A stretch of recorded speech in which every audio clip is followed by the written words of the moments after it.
entendendo os planos e propósitos do Senhor. Será que nos é possível isso?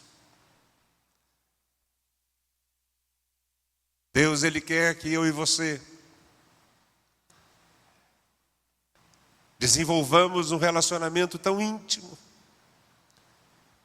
Deus quer que eu e você olhemos para Ele e recebamos dEle a revelação de quem Ele é. Ele deseja se revelar a nós, queridos. Deus não está oculto, Deus não está distante, mas Ele está próximo daquele que o busca em espírito e em verdade. E Ele disse: se você me buscar de todo o seu coração, eu me deixarei encontrar por vós. Deus deseja se revelar a nós, queridos. E para que eu e você tenhamos um pouco de entendimento, de compreensão do que é a vida, do que acontece conosco, das circunstâncias que nos envolvem, nós precisamos conhecer Deus. Nós precisamos melhorar o nosso relacionamento com Ele. Nós precisamos nos tornar mais íntimos dEle. E Ele deseja se revelar a nós, queridos. Quando eu amo, Ele disse que eu vou entender que todas as coisas cooperam para o meu bem. Mas como eu vou amar alguém que eu não conheço? Como eu vou amar alguém que eu não me relaciono, que eu não sei quem ele é? Deus me chama nesta noite, queridos, e chama você para o conhecimento, para a intimidade, para o relacionamento com Ele, para que nós possamos viver dias melhores. Os dias são maus, a dificuldade surge diante dos nossos olhos e muitas vezes nós nos vemos tão presos, tão aflitos, tão sem saída. E Deus quer que nós tenhamos os nossos olhos abertos para enxergarmos além daquilo que os nossos olhos podem ver, os nossos olhos físicos. Deus quer que nós enxerguemos com os olhos da fé. E para que isso aconteça, o apóstolo Paulo diz assim: eu quero, Senhor, que o teu povo tenha visão do coração, enxergue com o coração, e assim possa então entender a altura, a largura e a profundidade do seu amor. É isso, meu irmão. Deus quer se revelar a nós de tal maneira que nós meçamos, que a gente mensure. Deus quer que a gente o conheça ao ponto da gente dizer: Senhor, eu estou transbordando do teu amor. Senhor, eu estou cheio, estou pleno do teu amor. E uma pessoa plena, queridos, ela não sente necessidade de absolutamente mais nada. Eu estou pleno. Eu estou pleno. É isto que Deus quer que eu e você entendamos a respeito dele. Nós vivemos esses dias momentos muito difíceis. E às vezes nós ficávamos perguntando: Senhor, por que disso? Por que o Senhor permitiu isso? Por quê? O Davi prestou vestibular e entrou para a faculdade da Unifran para cursar medicina. E enquanto nós fomos lá em Franca para matriculá-lo, e graças a Deus, depois de tantas dificuldades, tantas barreiras, Deus abriu as portas e a gente conseguiu matriculá-lo. E enquanto isso, surgiu o vestibular lá da escola Mackenzie, em São Paulo. E ele fez o vestibular, passou na primeira fase, teve a segunda fase, ele passou também. Mas enquanto nós esperávamos o resultado da segunda fase, nós então continuamos pagando a mensalidade do curso de medicina aqui em Franca. E pagamos 2 mensalidades. Saiu o resultado do Mackenzie, positivo, ele passou. Nós então tomamos a decisão, vamos então confirmar a bolsa de estudo, porque nós não teríamos condições de mantê-lo em São Paulo e pagar a faculdade, mesmo que fizéssemos um empréstimo, um financiamento. E aí nós recebemos o sinal verde, a bolsa deu certo. Podemos então cancelar a matrícula lá de Franca? Podem. E nós fomos para Franca, cancelamos a matrícula, pedimos junto ao Pravaler que desse baixa no financiamento que nós havíamos feito, com muita dificuldade para ser aprovado, e assim foi feito. E de repente nós começamos, o Davi começou a entrar no portal. Aliás, um detalhe, aí nós então cancelamos aqui e fizemos a matrícula dele lá na Universidade Mackenzie, em São Paulo. São valores altíssimos, queridos. Valores fora da nossa realidade. Fora da realidade não é de qualquer um, não. Fora da realidade do brasileiro. E o Davi então entrava no portal e não aparecia que ele era bolsista. E aí ele ligou para saber e não aparecia mesmo. E nós ficamos então sabendo que eles tinham dado 5 bolsas de estudo para os melhores classificados. E o Davi havia ficado em 7º lugar. E nós então ficamos assustados, perplexos diante daquilo. Senhor, nós fizemos tudo certo. Nós demos todos os passos corretos. Qual é o propósito disso, Senhor? Meu irmão, diante da dificuldade, todos nós estremecemos. Todos nós nos abalamos, todos nós nos abatemos. E nós não tínhamos resposta, nós já tínhamos cancelado a matrícula de Franca. E agora não tínhamos condições, ainda que ele tivesse passado, pago a matrícula, mas nós não teríamos condições de fazer as 2 coisas, manutenção e pagar a faculdade. Ou seja, mais um ano perdido. Um ano perdido. E o Davi, eu sei que escondido ele chorou muito. Porque eu chorei. Eu tenho certeza que a Denise também deve ter chorado lá no seu canto. E a nossa alma, queridos, ela se definhou. Definhou. E agora, Senhor? E agora? O que será? E depois de alguns dias, nós então recebemos a grande notícia que nós esperávamos. O sim, deu certo. E ele então agora já está cursando medicina na escola Mackenzie, ali em São Paulo. Queridos, eu olhei para o Senhor e disse: Senhor, eu sabia que o Senhor responderia, que no final viria tudo de acordo como eu esperei e desejei.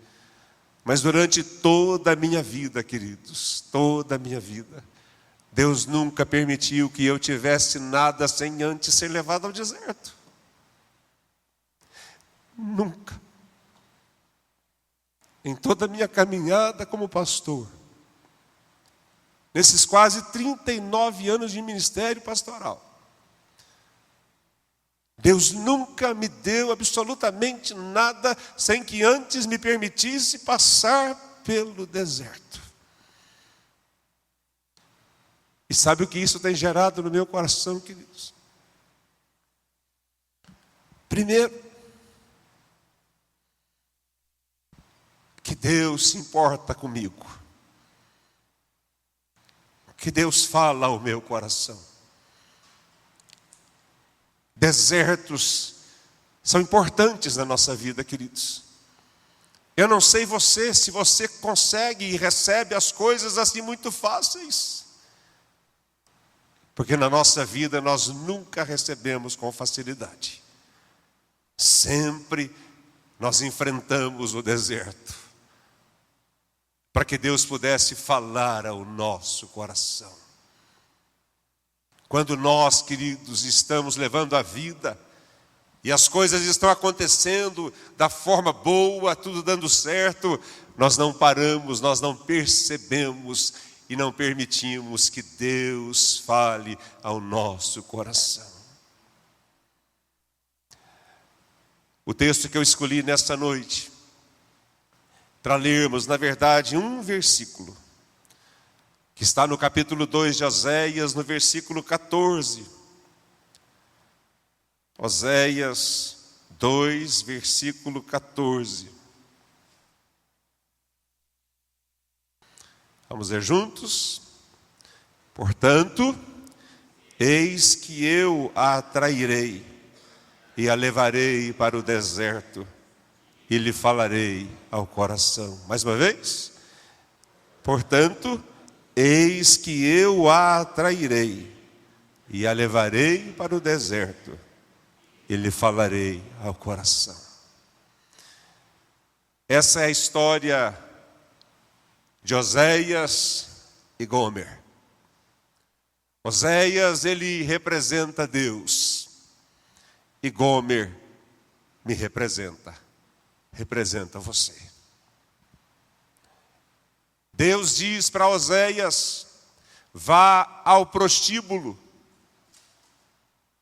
e pegue a prostituta Gomer e traga para sua casa, dê a ela um teto, dê a ela o seu nome, dê a ela dignidade, torne-a parte da sociedade, tire-a da idolatria, tire-a do envolvimento com outros deuses, tire-a da prostituição.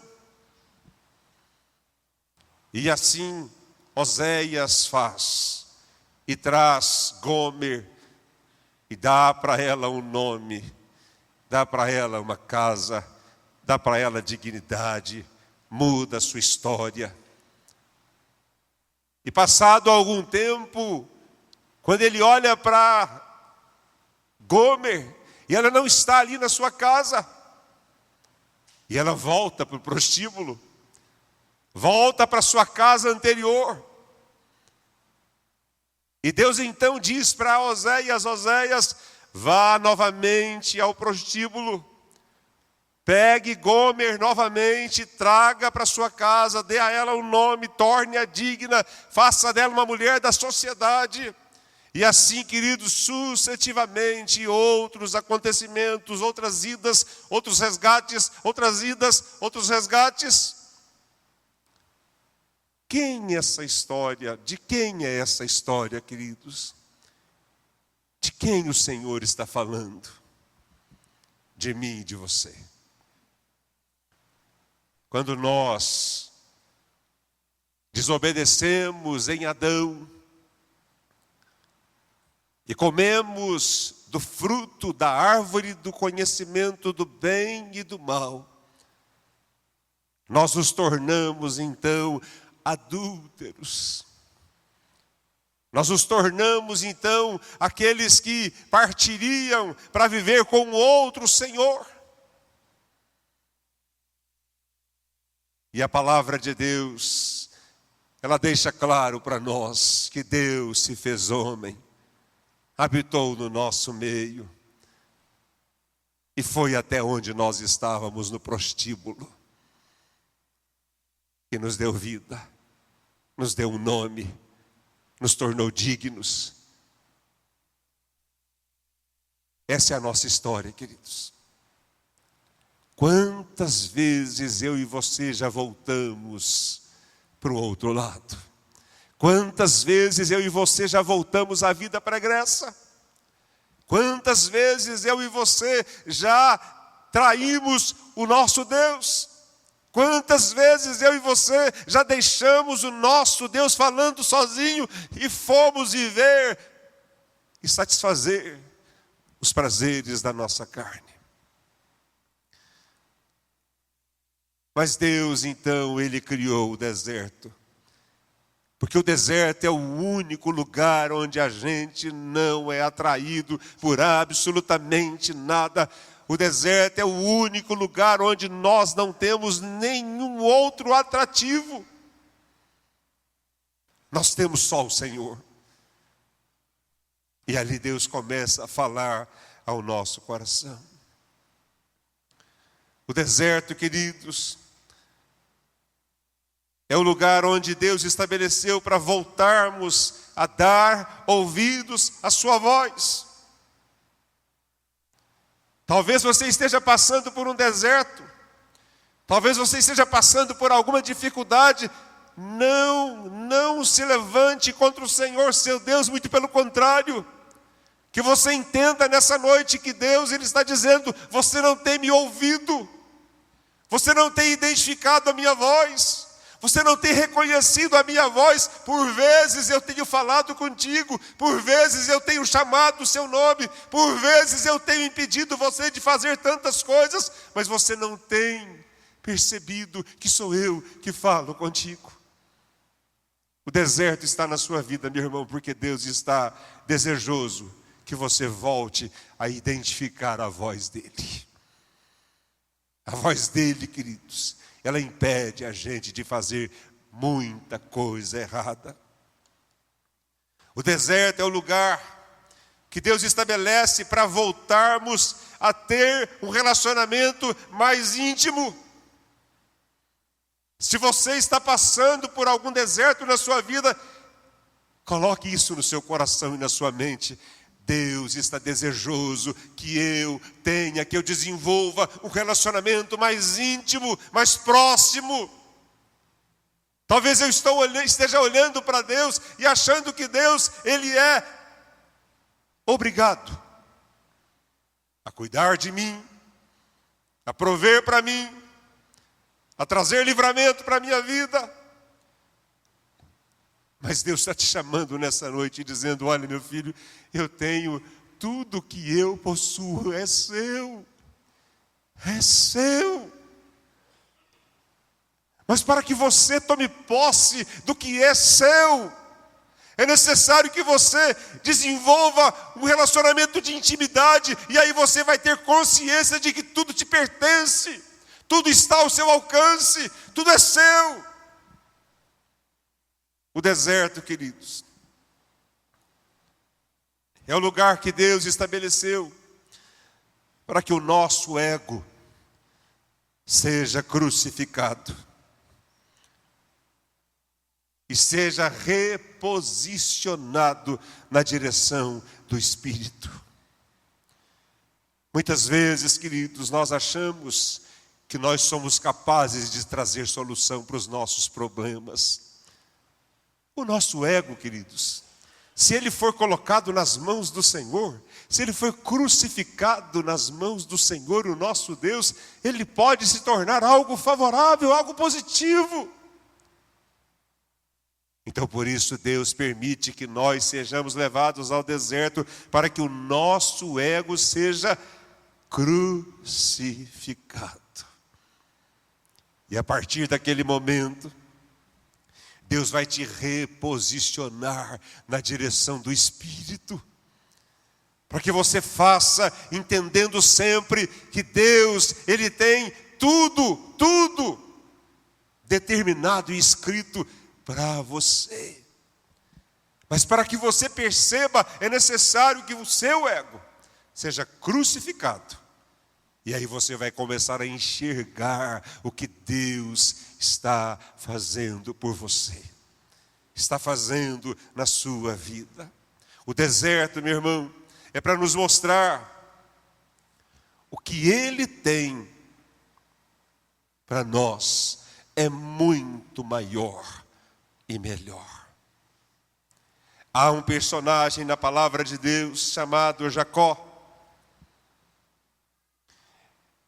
Esse homem, quando ele nasce, ele já nasce segurando no calcanhar do seu irmão Esaú. E a partir daquele momento, o nome é dado para ele, Jacó, aquele que segura pelo calcanhar. Quem é que segura pelo calcanhar? O diabo, o traidor, o enganador. E Jacó então cresce com aquele estigma, estigmatizado. Por onde ele andava, todas as pessoas olhavam e diziam: enganador, traíra. Você já imaginou o bullying, o trauma desse menino, desse adolescente, desse jovem, por todos? Enganador, traíra.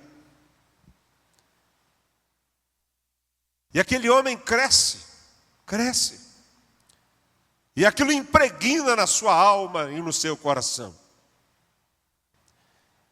Às vezes nós achamos que não, queridos. Mas muitos dos nossos traumas, muitos dos nossos medos, muitas das nossas dores, muitas das nossas aflições, elas foram provocadas em nós. Elas foram plantadas em nós por alguém. Talvez pelo seu pai, talvez pela sua mãe, talvez pelo seu irmão, talvez pelo seu professor, talvez por alguém que você admirava tanto, mas essa pessoa olhava para você e te diminuía, te desqualificava.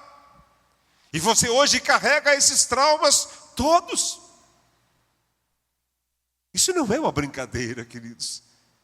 Isso é uma verdade. E Jacó cresceu dessa forma.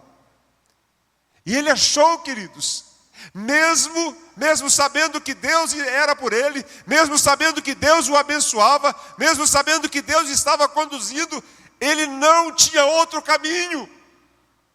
Ele cresceu enganando. Ele cresceu achando que ele era o único capaz de solucionar os seus problemas, solucionar as suas dificuldades. Bom, eu sou enganador. Todos me conhecem como enganador. Eu vou ter que fazer tudo sozinho. Eu vou ter que resolver os meus problemas sozinho.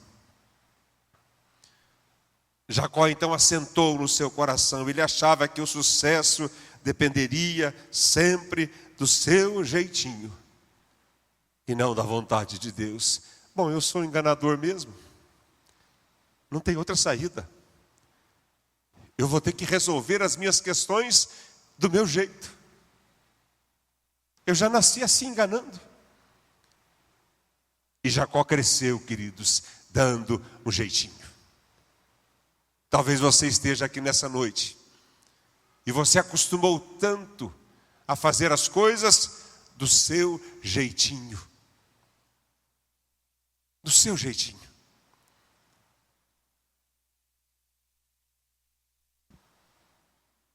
Jacó não era um homem qualquer, queridos. Ele tinha a promessa do Senhor.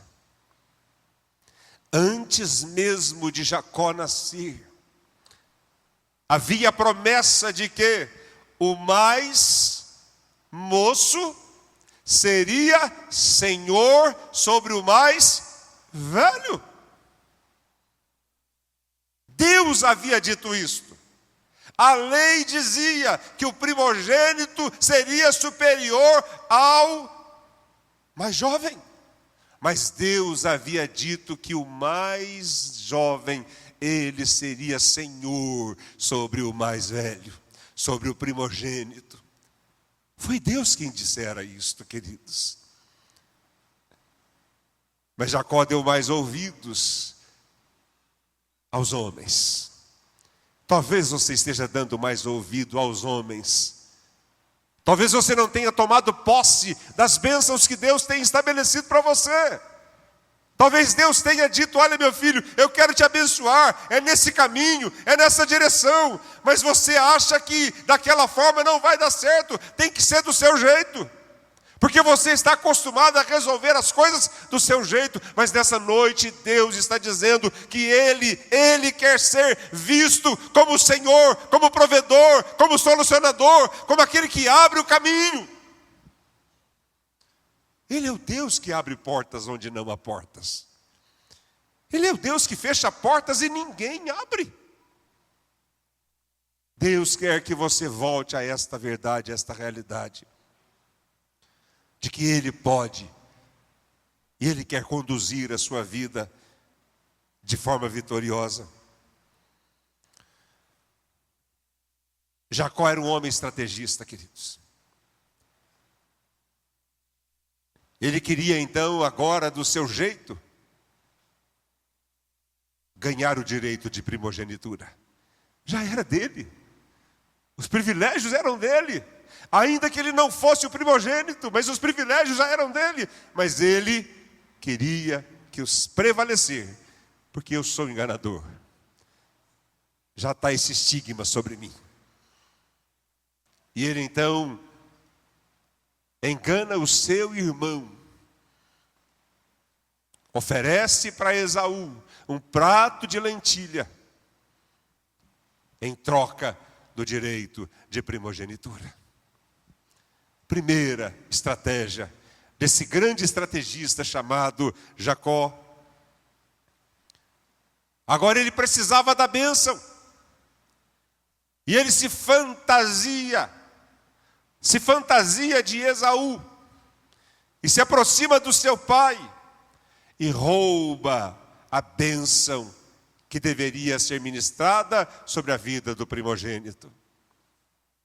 E a partir daquele momento, por ter tentado fazer do seu jeitinho, ele agora, diante de uma ameaça, porque Esaú ameaça Jacó: eu vou te matar, eu vou acabar com você, eu vou acabar com você e com toda a sua descendência. Não restou outra coisa para Jacó, que era acostumado a fazer do seu jeito. Mais uma vez ele dá um jeito. E ele foge. E ele foge. No meio do caminho, queridos. No meio do caminho ele tem um encontro com o Senhor, o nosso Deus. E naquele momento ele pergunta para Jacó: o que você está fazendo, Jacó? O que você está fazendo? Depois de ter tido um sonho. O que você está fazendo, Jacó? Eu estou fugindo. Porque o meu irmão prometeu matar-me. Jacó, você é meu filho. Você está debaixo dos meus olhos. Não tem jeito, Senhor, eu preciso fugir. Eu só preciso de uma coisa: se o Senhor me abençoar, olha só, irmãos, se o Senhor me abençoar e fizer com que eu seja bem-sucedido para onde eu for, e o Senhor então me fizer voltar para a casa dos meus pais, o Senhor será o meu Deus, e te darei o dízimo de todas as coisas que eu receber. Sabe o que Deus fez? Está feito. Está feito, Jacó. Você está abençoado. Qual deveria ser a atitude então de Jacó, queridos? Agir agora debaixo da orientação do Senhor. Ou seja, ele não precisaria mais fazer do seu jeito. Ele não precisaria mais dar um jeitinho. Porque ele estava debaixo de bênção. Deus havia dito: eu vou te abençoar, você vai ser bem-sucedido, porque eu te abençoei. E você vai voltar para a casa dos seus pais em segurança, porque eu te abençoei. Meu irmão, preste atenção na bênção que Deus tem ministrado sobre a sua vida. A maioria de nós, às vezes, esquece que Deus já ministrou a bênção sobre nós. E continuamos agindo como se Deus não tivesse nos abençoado. Deus já te abençoou, meu irmão. Deus já tem promessa de bênção para você. Simplesmente se dedique, se entregue, se renda, acredite no que Deus prometeu. Fiel é aquele que fez a promessa para cumpri-la na sua vida.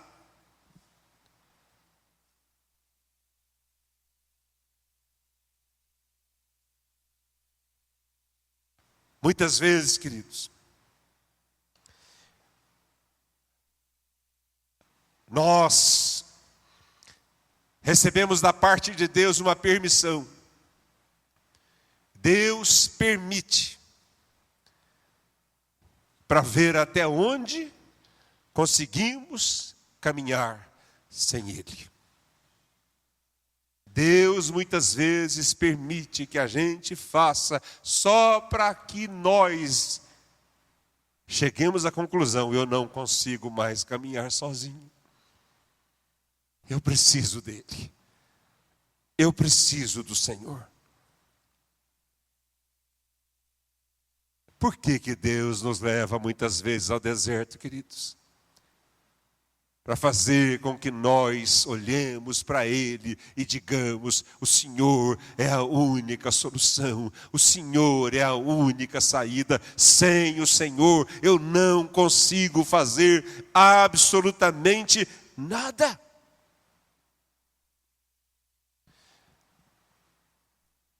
Mas Jacó, ele faz da forma como ele acha que deve fazer. Ele foge para a Mesopotâmia. Ali ele sente necessidade de ter uma mulher. E ele, então, trabalha 7 anos por Raquel. Ele dorme com aquela mulher por quem ele trabalhou 7 anos. Quando ele acorda no outro dia, ele fala: ué, mas não é Raquel? Você já imaginou, queridos, um homem que dorme com uma mulher e nem olha para a cara dela? Nem olhou para a cara dela. Porque se ele tivesse olhado para a cara dela, ele teria visto que ela não era Raquel, mas que era Lia, sua irmã. Esse cara estava acostumado a fazer só do seu jeitinho. No outro dia ele percebe que não é Raquel, mas é Lia. E por Raquel trabalha mais 7 anos, 14 anos. E depois então de estar ali na casa do seu tio Labão, na Mesopotâmia, por 21 anos. Ele agora fala: eu preciso voltar para casa. Mas eu preciso arrumar um jeitinho de ser próspero. Qual era a bênção do Senhor, queridos? Que ele seria próspero. Que ele não precisaria dar mais jeitinho. De que ele voltaria para casa, não precisaria dar jeitinho. E ele então engana o seu tio Labão, e faz uma tramóia lá, e diz para o sogro: olha, todas as ovelhas, os cordeiros que nascerem malhados, riscados, estes serão meu, e os outros seu. E assim sucedeu. Ele fez uma trama, e os animais começaram a nascer todos malhados, riscados. E de repente ele ficou rico. E o seu tio percebe a trama. E agora ele tem mais uma promessa de morte: eu vou te matar, Jacó. Queridos, a forma como eu e você fazemos, ela só gera para nós morte. Não faça do seu jeito. Creia na promessa que Deus tem para a sua vida. Creia que Deus está no controle da sua vida. Não faça do seu jeito.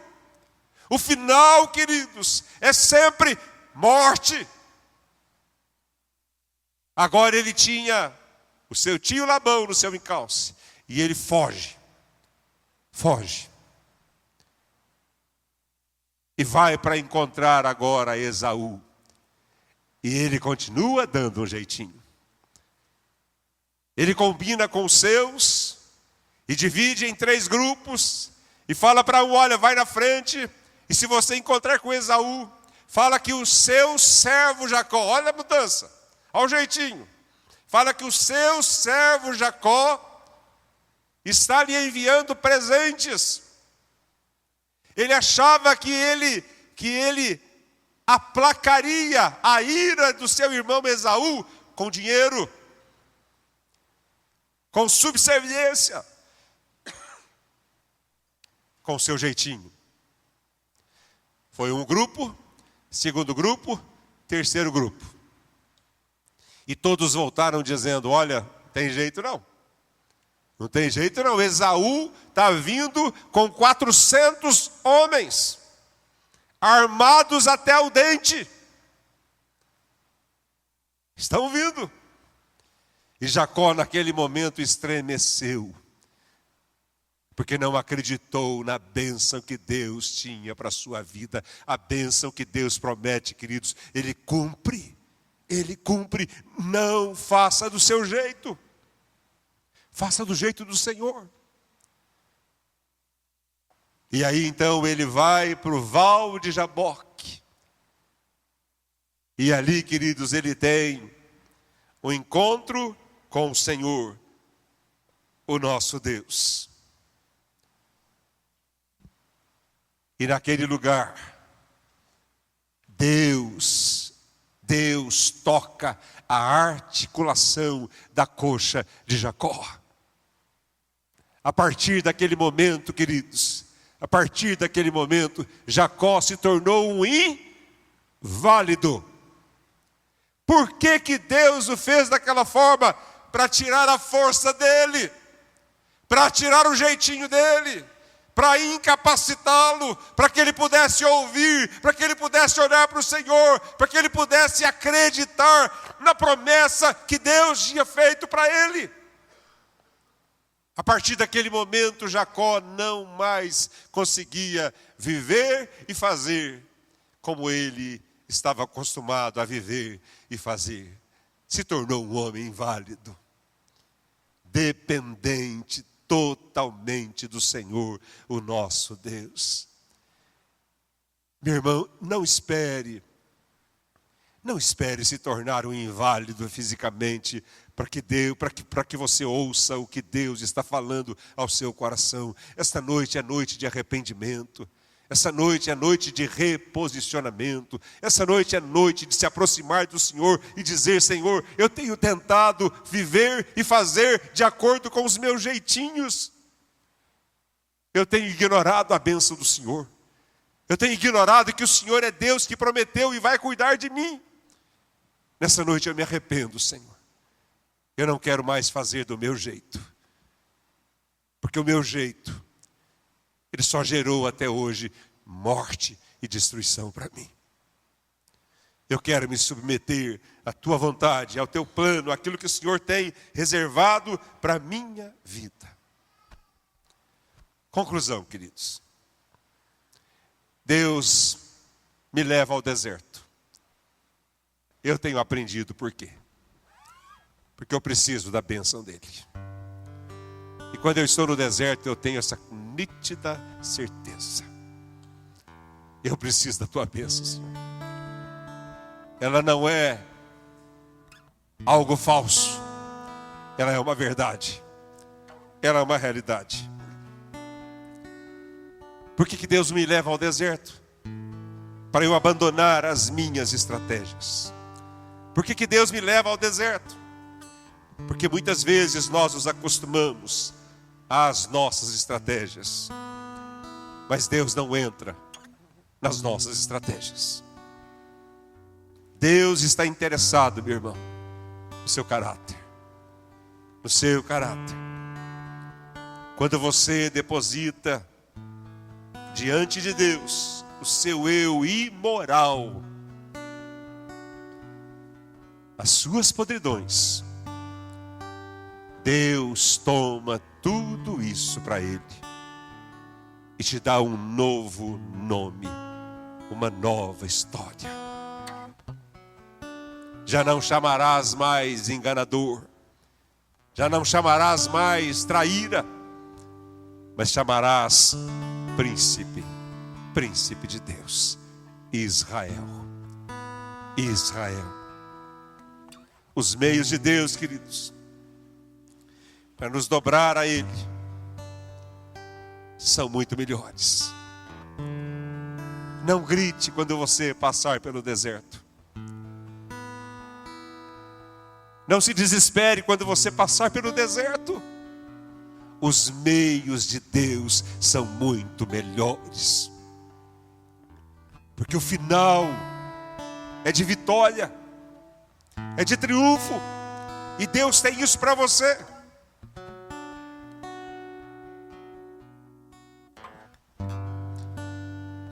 Projeta para a gente aí Gênesis 32, versículo 31.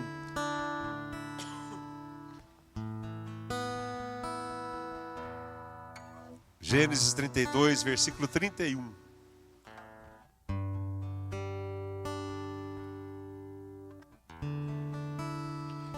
Vamos ler juntos? Nasceu-lhe o sol quando ele atravessava Peniel e manquejava de uma coxa. Que sol é esse, meu irmão?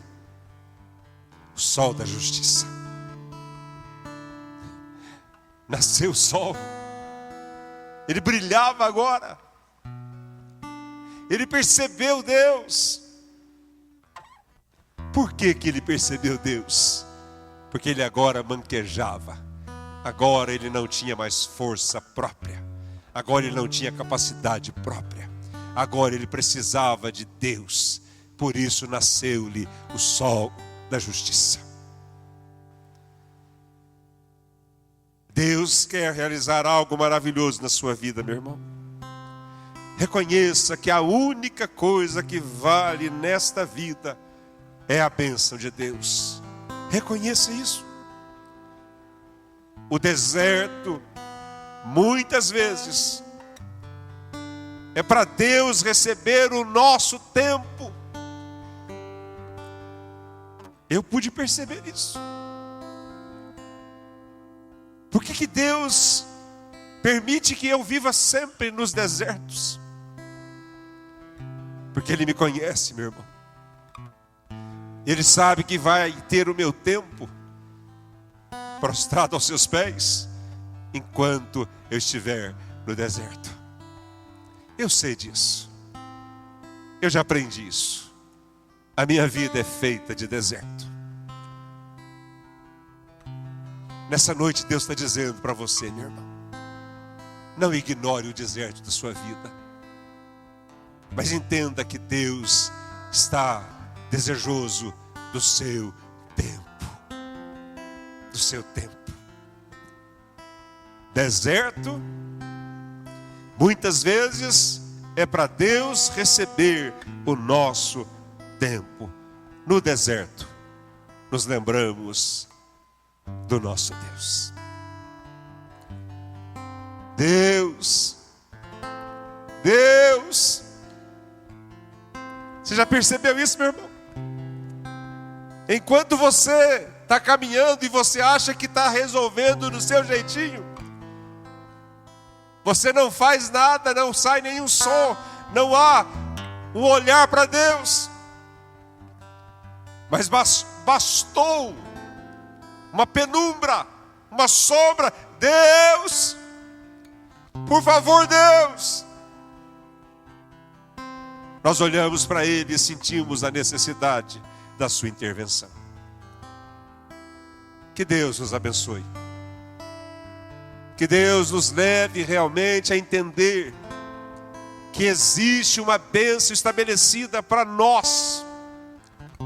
Eu não preciso tentar resolver a minha vida do meu jeitinho, mas eu tenho que me render à bênção que Ele já ministrou sobre a minha vida.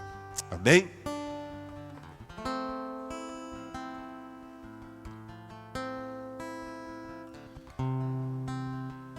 Hoje eu não vou pedir para a gente cantar essa canção,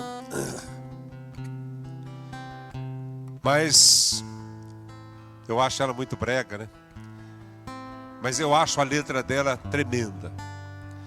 Ela é do Voz da Verdade, que fala sobre o deserto. O que Deus faz por nós no deserto. Meu irmão, lembre de uma coisa. O deserto não é ruim. O deserto, como eu disse, na minha vida ele é necessário. E se você aprender que o deserto muitas vezes é necessário na sua vida, você vai tirar proveito dele. Você vai ver que Deus, Ele vai se manifestar poderosamente na sua vida.